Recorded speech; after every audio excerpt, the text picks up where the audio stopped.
it is finally time to get this car off of the jack stands because my suspension parts finally came in the mail. So it's all control arms, tie rods, stab links that I'm probably not going to use. I also have my coilovers. So this is the big box right here. Just like I said, this is everything that I need for the front end. The only thing that I did not get for the front end is new bearings for these.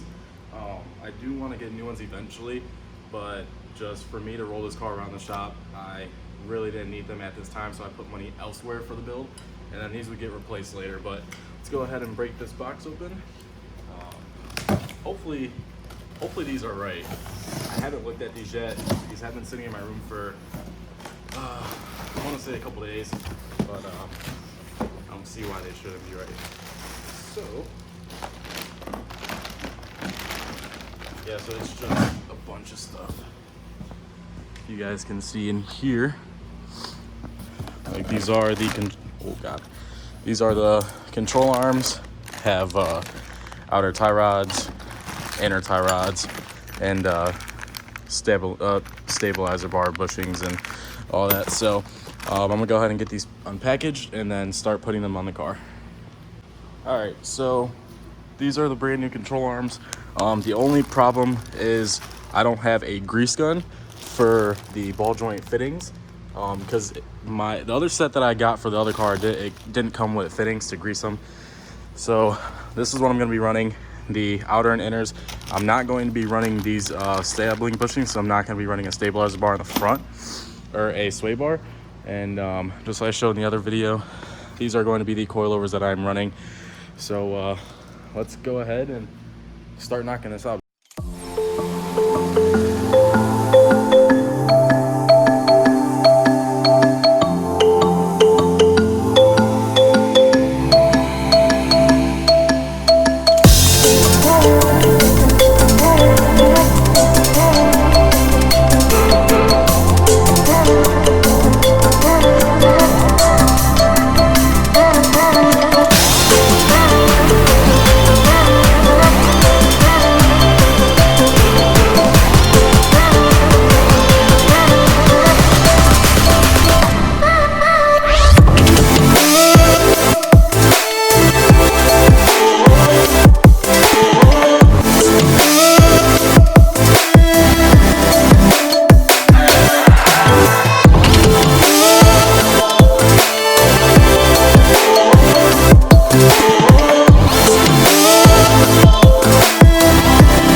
Alright, so I'm having trouble getting this bottom screw on down here, the main bolt that goes there. I have to basically shift the subframe over just a little bit. So I'm gonna go ahead and do that, and once I do that I can get the knuckles on and then get the coilovers on. Alright, so as you guys can see here, I got the knuckle on, the tie rod on, the control arm on, and yes, this all looks like crap, but I want to get the knuckle painted as well as get the new bearings in, and as well as the subframe will be painted a nice shiny black to match the control arms as well as the engine bay. But I still have to get this side fully put together, and then once that's together I can go ahead and start putting the coilovers on. So let's get to it.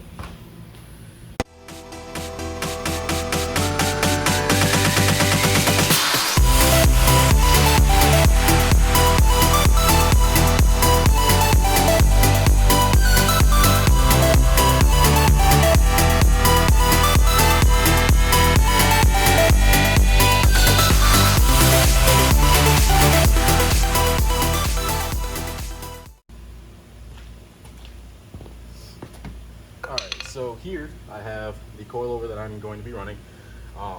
I have the jack supporting up this whole assembly, and basically to make it a lot easier for me to put the coilover in there, and that way I can get everything seated. So let's go ahead and get these in.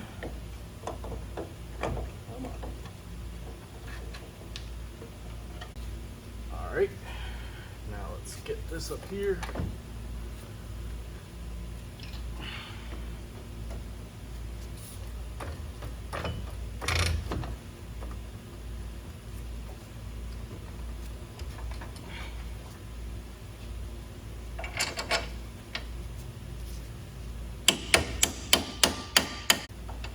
This in there. No. All right.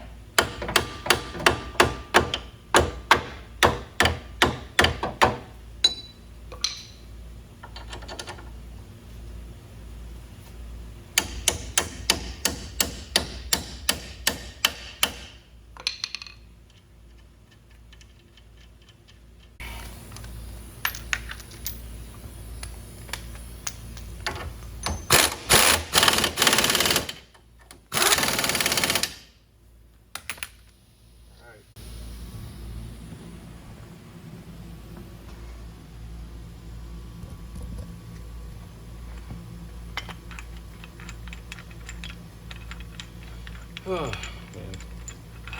So the front end is basically almost fully put back together. The only thing I have to do is just put the rotors on so that way I can bolt the wheels up to the car. But other than that, hopefully the rear section goes by pretty smooth. I let the whole entire rear section soak in PB Blaster so that way the bolts can come apart easily. So hopefully we don't have any issues.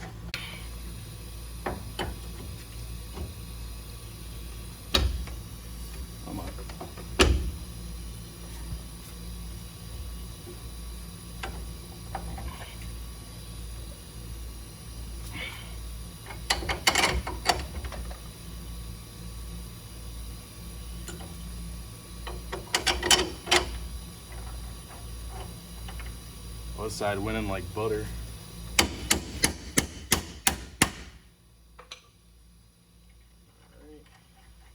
these go on. Get this. Tighten this down. Ow. Okay, so what I'm gonna do is grab trusty old crescent wrench, which I absolutely am not a fan of using these, but this is the closest thing to me right now.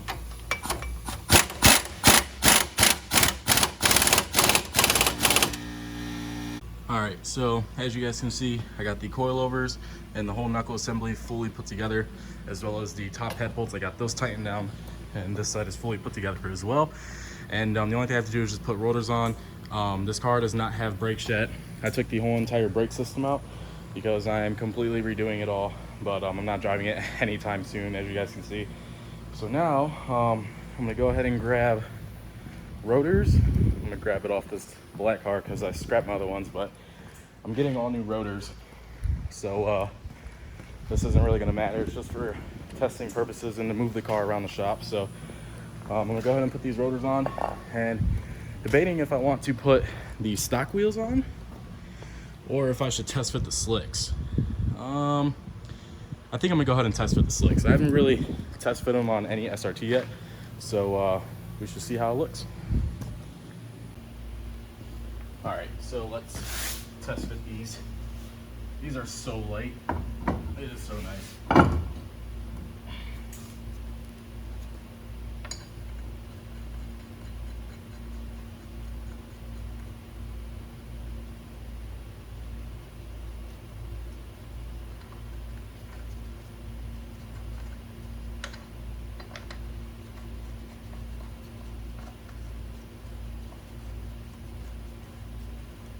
So yes, I'm only gonna have 2 bolts holding these down. I am going to tighten them though a decent amount. There is one stud on here that is messed up, so I'm glad that I am replacing the hubs itself, because the hubs, I'm gonna get extended studs for the front.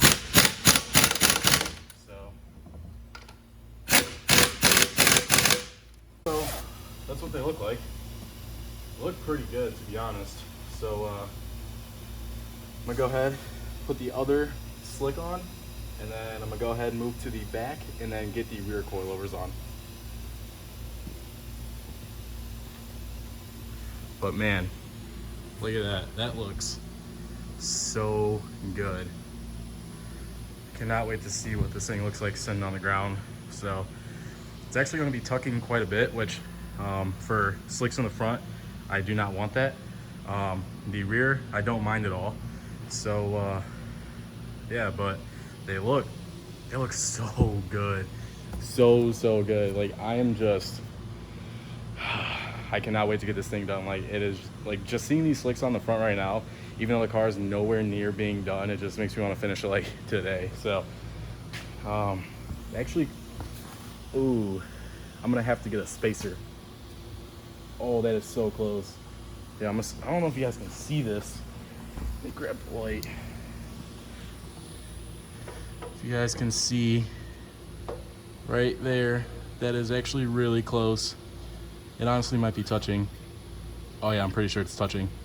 So I'm gonna have to run a spacer on these for sure. I know Mikey has my really thin spacers, but those might not even be enough. So I'm probably gonna run like a probably like a 10 mil spacer, just so I have enough clearance from the coilover, because when these are crinkled down at the track, these will balloon up in size.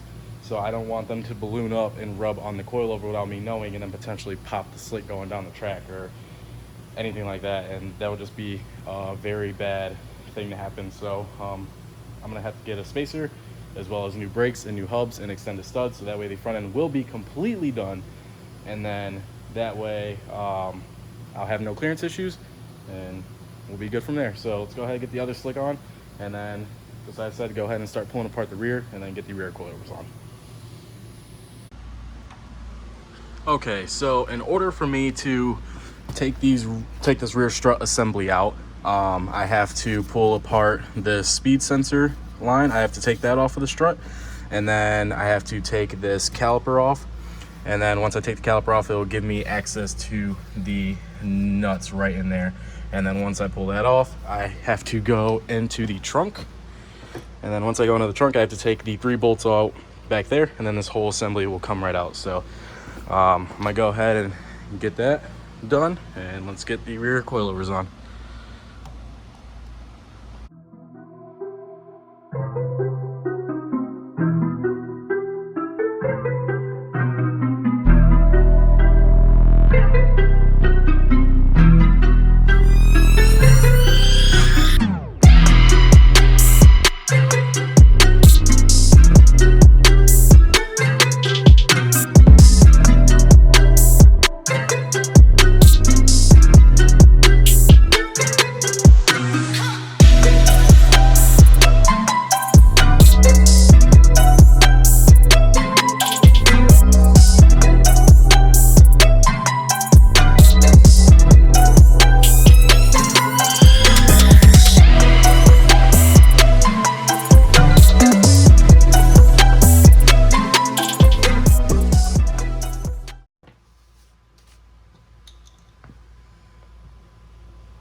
All right, so I have everything off. The only thing that's giving me a problem is this bolt down here. It is like seized in the actual housing or knuckle itself. So I'm gonna go ahead, douse the MPV blaster, and as I'm letting this bolt dry, I'm gonna go ahead and take the other side apart. All right, so after about 25 to 30 minutes of forcing these bolts out, I finally got the bottom mount bolts off on both sides. All I have to do is just take the top hat bolts off. I ended up messing up threads on 2 of these.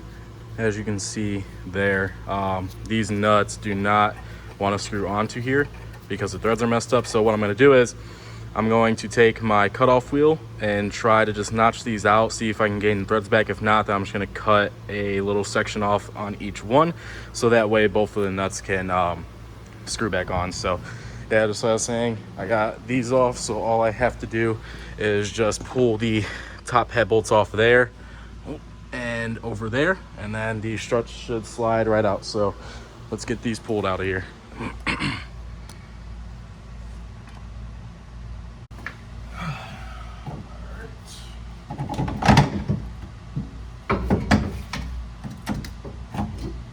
These are disgusting.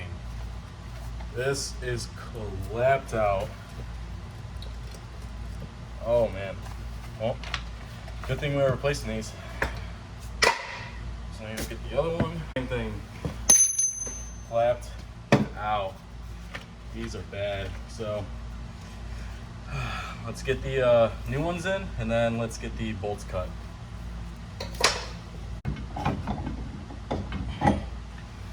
All right, well, I'm gonna fiddle with this some more and try to see why these are not going in.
All right, so a little update.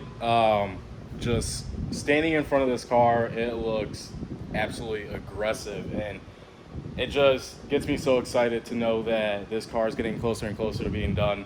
Literally, the body and everything else that I wanted to do to the shell is basically done, besides the harness and just like odds and ends of like wheel bearings, brakes, studs, and that's basically about it, and just getting like the fuel cell and everything mounted. But other than that, like sound deadening's out, everything that I want to do is basically done. The slicks on here look amazing. The only thing is they are rubbing a little bit on the coilover, so I will have to run like a 10 mil spacer. That way they are going to poke past the fender just a little bit, which I honestly want, but just for clearance purposes. And then I'm also getting skinnies here soon, so that way the drag pack setup is going to be completely finished. So this is what it's looking like so far. It looks so good. And as I said, those are 24.5 by 8.5 slicks, and I'm going to be running 15 by 3.5 skinnies. But other than that, like this car is this just looks amazing. And just like I said, the hood's not going to be like this for long.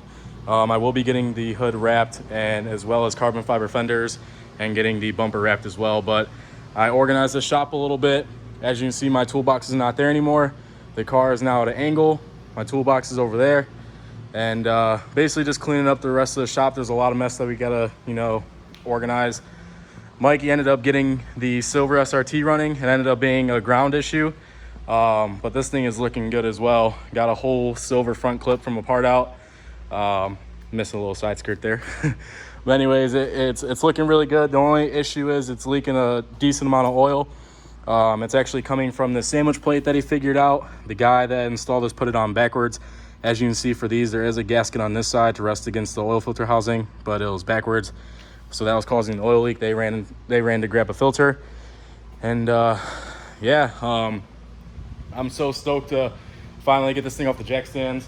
I was honestly losing a little bit of motivation just seeing it like that, but now that it's on the ground and it's basically ready for a heart, and it just gets my blood pumping, and I'm so excited to see it finally on the ground with the slicks. It just looks amazing, and I literally cannot wait to drive this. So hopefully the first startup will be in January or February of next year, of course. I will be taking the block to get machined Wednesday. This is the block that I'm going to be building, just like I showed before. I already got the crank and everything done or out. I also as well got the bed plate machined down. Actually, you can't even see, to be honest. I had to pull all this off, but the bed plate's already machined. Just like I said, I tried putting the motor together, but the pistons are a little too big. So now the only thing that I honestly might start doing is finishing off shaving down the bay and getting the plates welded in, as well as starting to lay some Bondo down or body filler. So yeah, this is what it's looking like, and I think I'm gonna end it off right here. I got a lot done, so stay tuned for the next video. I appreciate everyone who is subscribing and, you know, liking the videos. It definitely helps me out, and I greatly appreciate everyone's support. And it's only up from here, so I'll see you guys in the next video. Peace.